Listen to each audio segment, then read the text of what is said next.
มันมีเจ้าของสวนสัตว์ผู้หนึ่งสร้างสวนสัตว์ขึ้นมาเพื่อกอบโกยเอาเงินเข้ากระเป๋า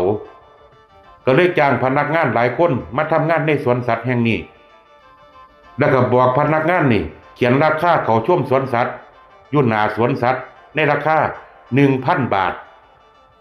ผลปรากฏว่าบ่มีผู้ใดสนใจเลยผู้บริหารนี่ก็คิดแล้วคิดอีกก็เลยลดราคาจาก1,000เหลืออยู่500ก็บ่มีผู้ใดเข้าชมคือเก่าเอาไปเอามาเหลืออยู่100เดียวก็บ่มีผู้ใดสนใจจนว่าบอกให้พนักงานนี่ประกาศเลยว่าเข้าชมฟรีผู้คนมากหน้าหลายตาก็พากันเข้าไปชมสัตว์ในสวนสัตว์อย่างมากมายพอแต่มีผู้คนมากมายแล้วก็ผู้บริหารนี่ก็เลยสั่งพนักงานนี่ล็อกกุญแจบ่ให้ผู้ใดออกจากสวนสัตว์ได้ถ้าผู้ใดสิออกจากสวนสัตว์ก็ต้องเสียเงิน1,000เพราะว่าอีกจักหน่อยนี่ข่อยสิปล่อยสิงโตมาไล่เจ้า